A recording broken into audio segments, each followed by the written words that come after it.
ალბათ ყველას გსმენიათ ფრაზა, რომ საქართველო ევროპაა. ხო, მაგრამ მოდით ერთი წამი დავფიქრდეთ. აი როცა ევროპის ისტორიაზე ვიწყებთ ლაპარაკს, სად არის ნამდვილი საწყისი, საიდან იწყება ყველაფერი. დარწმუნებული ვარ, პასუხი გაგაოცებთ. პირველი რაც თავში მოგდის, ალბათ ძველი საბერძნეთია რა, ათენი. ფილოსოფია, დემოკრატია, თეატრი, ლოგიკურია რომ აქედან დავიწყოთ. რატომაც არა? ან იქნებ რომი. წარმოიდგინეთ უზარმაზარი იმპერია, რომელმაც თავისი კანონებით, გზებით, ლეგიონებით, ფაქტობრივად მთელი კონტინენტი შექმნა. ესეც ძალიან სერიოზული არგუმენტია. მაგრამ რა მოხდება თუ გეტყვით, რომ ორივე პასუხი რაღაც დონეზე არასრულია, რომ ევროპის ამბავი ბევრად უფრო ადრე დაიწყო და თან ბევრად უფრო აღმოსავლეთით. დიახ, სწორედ აქ, საქართველოში. მოდით ახლა ჩვენი ამბის ნამდვილ საწყისს რომ მივაგნოთ, დროის მანქანაში ჩავჯდეთ და ძალიან შორს წავიდეთ. იმაზე შორს, ვიდრე ათენი და რომი საერთოდ არსებობდა. ჩვენ მივდივართ ევროპის პირველი ოჯახის სანახავად. აი უბრალოდ შეხედეთ ამ თარიღებს, რომ მასშტაბი ვიგრძნოთ. სანამ ეგვიპტელები პირამიდების აშენებას დაიწყებდნენ, საქართველოში პირველი ევროპელები უკვე ცხოვრობდნენ. თან ამასა და პირამიდებს შორის 1000 წლეულები კი არა, მილიონ წელზე მეტია. რომის დაარსებაზე ხომ ლაპარაკით ზედმეტია. ეს ისეთი დროა ტვინშიც გიძნელად ეტევა. 1.800.000 წელი. მოდით კიდევ ერთხელ გავიმეოროთ. 1.800.000 წელი. სწორედ ამდენი ხნის წინ, აი აქ, ჩვენს მიწაზე, უკვე დადიოდნენ ჩვენი უძველესი წინაპრები. გაიცანით, ზეზო ადამიანზია, ამო როგორც მეცნიერები ეძახიან ჰომო გეორგიკუსი. იცით, 90-იან წლებში დმანიში რაღაც წარმოუდგენელი მოხდა. ამ აღმოჩენამ ფაქტობრივად ისტორიის სახელმძღვანელოები თავიდან დააწერინა. თურმე როცა პირველი ადამიანები აფრიკიდან გამოვიდნენ, მათი პირველი გაჩერება, მათი პირველი სახლი ევრაზიაში სწორედ საქართველო ყოფილა. მაგრამ იცით რა არის ყველაზე საოცარი? მარტო ასა კი არა. მთავარია ის თუ რას გვიყვებიან ეს ნაშთები ჩვენზე, როგორც ადამიანებზე. აი წარმოიდგინეთ, მეცნიერებმა იპოვეს ერთი თავის ქალა, რომელიც ეკუთვნოდა ძალიან ხანდაზმულ ადამიანას. ამ ადამიანს სიცოცხლეშივე ყველა კბილი ჰქონდა დაკარგული. ხომ ხვდებით რას ნიშნავს ეს? დამოუკიდებლად ღეჭვას და ჭამას ვეღარ შეძლებდა. და აი აქ არის მთავარი მომენტი. თუ ის გადარჩა, ესე იგი მარტო არ იყო. მისი ოჯახი, მისი ჯგუფის წევრები მასზე ზრუნავდნენ. შეიძლება საჭმელს უღეჭავდნენ, ეხმარებოდნენ. დაფიქრდით, ეს უბრალოდ ძოლები აღარ არის. ეს არის ადამიანური თანაგრძნობის, ემპათიის პირველი მტკიცებულება დედამიწაზე. ცივილიზაციის პირველი ნაპერწკალი და ის სწორედ აქ, საქართველოში აინთო.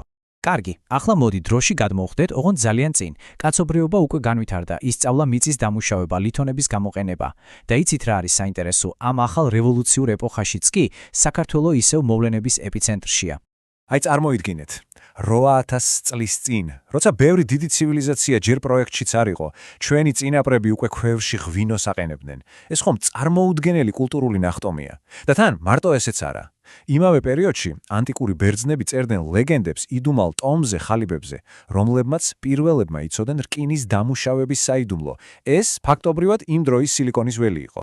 და სწორედ ამ ორმა გიგანტურმა ინოვაციამ ღვინომ, რომელმაც სოფლის მეურნეობა შეცვალა, და რკინამ, რომელმაც ტექნოლოგიური რევოლუცია მოახდინა, შექმნა ნიადაგი პირველი დიდი სახელმწიფოებისთვის აქაურ მიწაზე.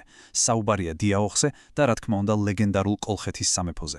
კოლხეთი. ამ სიტყვის გაგონებაზე ალბათ ყველას ეგრევე არგონავტები გვახსენდება, არა? მაგრამ მოდით ერთი წუთით დავივიწყოთ, რომ ეს მითია. მოდით შევხედოთ მას, როგორც ისტორიულ თავსატეხეს, რომელიც ჩვენ უნდა ამოხსნათ.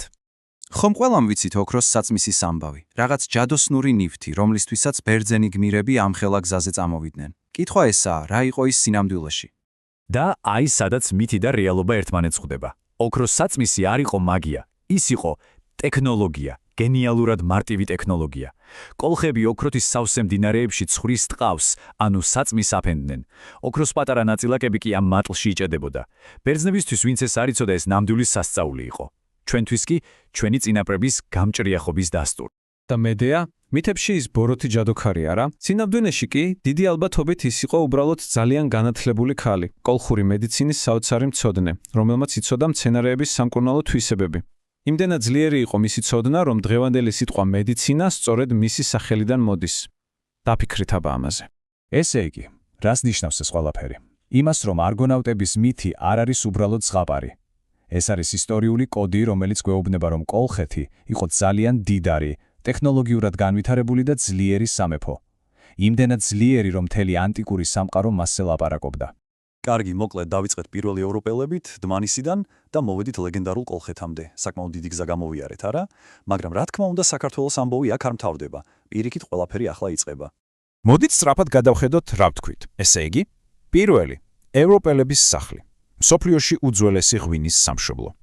რკინის ტექნოლოგიის პიონერები და რეალური მდიდარი სამეფო, რომელიც მსოფლიოს უდიდესი მითის შთაგონება გახდა. ცოტა არ არის, ხომ? მაგრამ როგორც იცით, ისტორია არასდროს დგას ერთ ადგილას. ჰორიზონტზე უკვე გამოჩნდა ახალი გიგანტური ძალა, რომის იმპერია. თუმცა, ყველაზე დიდი ცვლილება, რომელმაც საქართველოს ისტორია თავდაყირა დააყენა, რომაულმა ხვილს არ მოუტანია. ის მოიტანა ახალგაზრდა ქალმა კაბადოკიიდან თავისი ვაზის ჯვრით. და აი როგორ შეხვდა ეს უძველესი კულტურა სრულიად ახალ რწმენას და ვინ იყო ის სიდუმალი მგლისთავიანი მეფე, რომელმაც ჩვენი დედაქალაქი თბილისი დააარსა. ამაზე უკვე შემდეგ ჯერზე ვისაუბრებთ ჩვენი ამბის მეორე ნაწილში.